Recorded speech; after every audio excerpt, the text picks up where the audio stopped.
Well, this is one of the things that happened in the White House yesterday, where Starmer started congratulating Donald Trump for having pictures of Winston Churchill knocking around. This is the same Prime Minister who removed portraits of Winston Churchill from his office. So what does that tell you?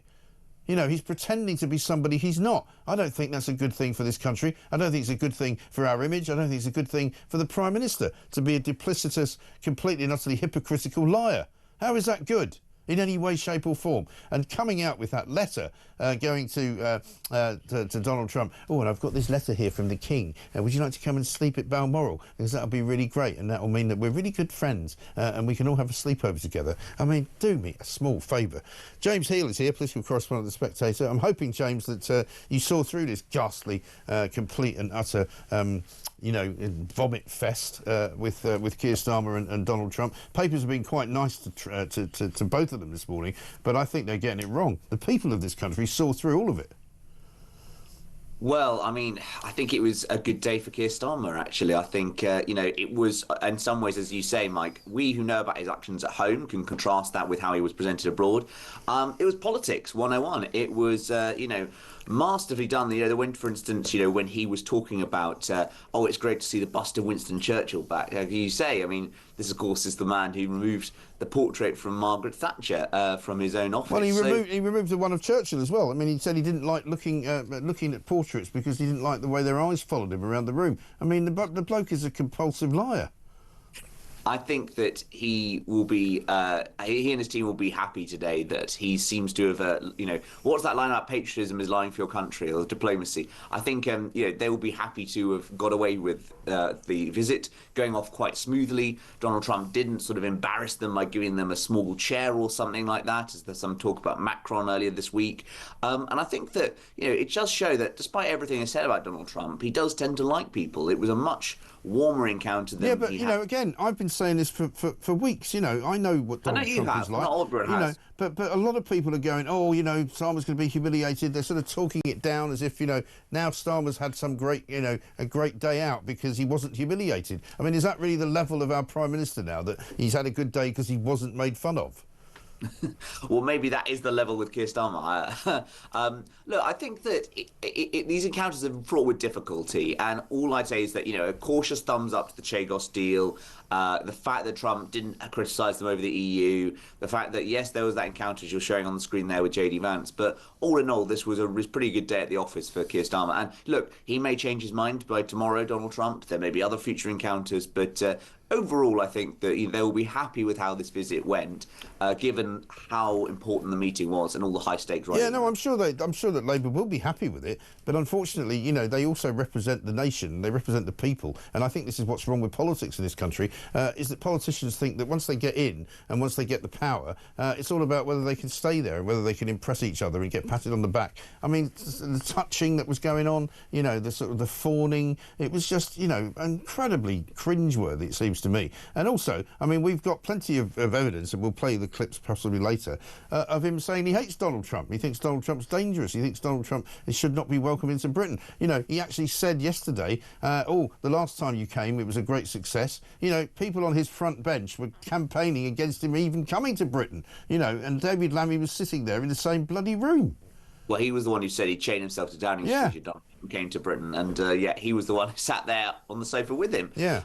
But, you know, it was a masterfully cynical performance. And we've seen this time and again with Keir Starmer. This is the man who appealed to the Corbynites to get in 2020, who then completely sold them out and threw them under a bus the next 2-3 years. He will do what it takes for power, and clearly he is a ruthless and effective operator, and that is what he's done. Well, he's not an effective operator. He might be ruthless. I mean, I don't think there's anything effective about anything that Keir Starmer does. I mean, he's effectively ruined the economy. He's effectively screwed up business in this country. He's effectively not stopped the boats. He's effectively completely disowned the Labour Party, and he's effectively proved himself to be a hypocritical liar. He's very effective in all those areas.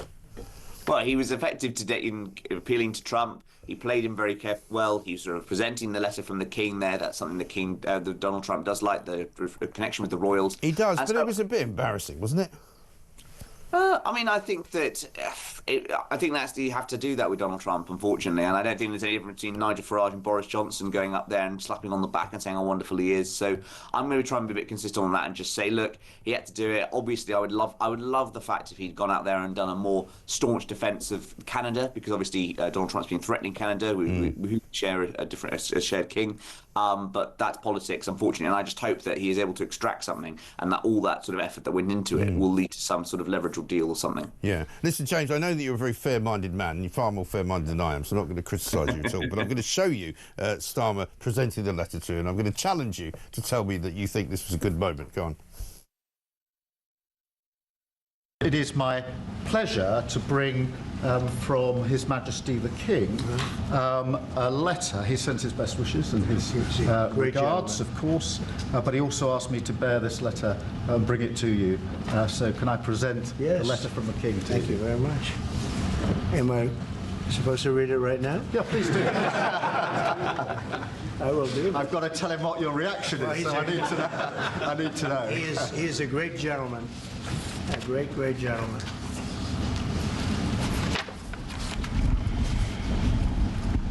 That is really nice. I must make sure his signature's on that.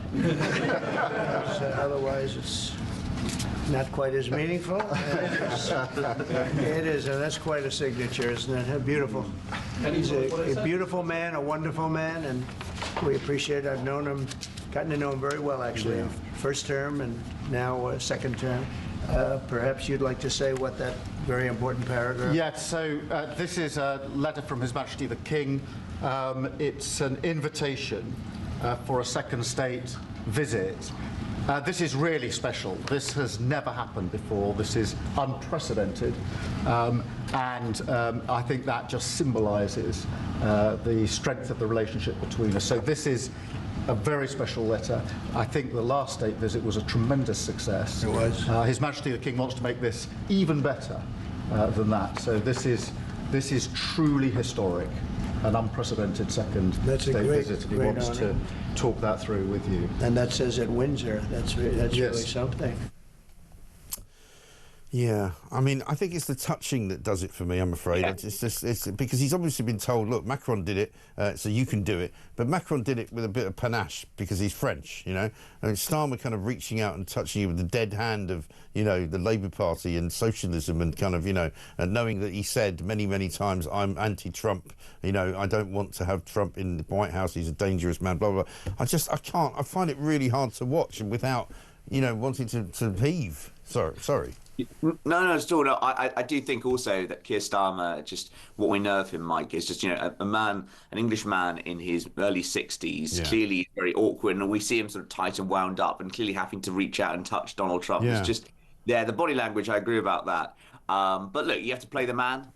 You play the cards you dealt, and he played them well. You know, obviously talking about Donald Trump. The Donald loves the royal family, and as he says there, you know, second state visit. So all I'd be interested in seeing is how many of those Labour MPs, Sadiq Khan, etc., flying that ridiculous barrage balloon, how many of them are going to be protesting this one? Now it's going to be Keir Starmer. I mean, even Sadiq Khan has been pulled into line, hasn't he? He actually issued a statement, I think, a week before last, saying he's looking forward to Donald Trump coming to London because it's the greatest city in the world, and you know he's looking forward to welcoming him in. You know, I don't. Maybe I'm just too old for this game. You know, I can't watch hypocrisy like that without calling it out.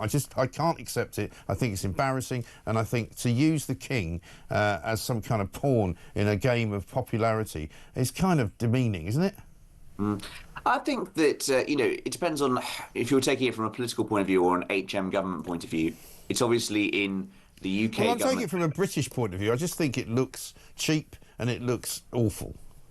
Well, I think that overall it was you know, sometimes you have to do these things for politics and diplomacy, and you know, frankly, Donald Trump is an elected president. It's better that Keir Starmer's fawning over him than, shall we say, some of the people who Jeremy Corbyn was perhaps fawning over. Yeah, maybe, but you might as well turn up with a sort of suitcase full of cash and go, yeah, want to come to Britain, mate? We'll put you up in Windsor. You know, be all right. You know, Rodney's there. Mike, that's what the Chagos deal's for. Don't worry. Yeah, and also I'm not convinced about the Chagos deal getting the nod because I'm not sure that once they look at the detail of it that they will think that that is a good thing, because I'm under the impression as well that in the White House they were not happy about the idea that the Chagos deal might be paid for by the new defence budget, because that's not what the money's meant to be spent on. Yeah, absolutely. And I mean, everyone sees on the quote saying, you know, he said there doesn't seem to be a problem with it. But of course, he did also say in the comments, which were that he wants to look at the detail of this. And I think in the circumstances, Number 10 will be happy that he just didn't go out there and completely kibosh the deal, etc. But let's see a few weeks and months, etc. And, you know, Ross Kempsell, who is Boris Johnson's spokesman, has been out there saying, you know, look, let's point out and note the fact that actually they haven't fully signed off on the detail yet. So a cautious thumbs up, but definitely not a full resounding yes. Yes, let's have a look at what he actually said. Here's Trump on the Chagos Islands. Keir Starmer has signed the deal to give away the Chagos Islands to Mauritius. Will you approve that deal? Well, we're going to have some discussions about that very soon, and I have a feeling it's going to work out very well. They're talking about a very long-term, powerful lease, a very strong lease, about 140 years, actually. That's a long time. And I think we'll be inclined to go along with your country. Yeah, I think it sounds. It's a little bit early. We have to be given the details, but it doesn't sound bad. Yeah, please. Yeah, somebody just sent me a tweet from previous times when Keir Starmer was the leader of the opposition. An endorsement from Donald Trump tells you everything you need to know about what is wrong with Boris Johnson's politics and why he isn't fit to be Prime Minister. Yeah. I mean, you know, I rest my case. I know. I think, you know, clearly he's had to just do a complete 180 in his politics, and I think that he will say it's for the good of the country, etc. And hopefully, from a kind of, you know, he will be making the case for Ukraine in these kind of meetings. But that's the key thing, I think, Mike. We've had a good first meeting from his perspective. The key thing is what's going to come as a result of that. Does it have any influence? In Number 10, they want to have the kind of relationship that Shinzo Abe had in the first term, the Japanese Prime Minister. We'll find out over the next 4 or 5 years. And it might have been a good day today, but of course, you know, that's just one day over a long 4 years. So they're going to be working together. And of course, as JD Vance made a big point about free speech, it's not all going to be plain sailing. And the Americans will certainly have views on British domestic policy as well. Yeah, absolutely right. James, good to talk to you. Have a great weekend. James Hill, political correspondent at The Spectator.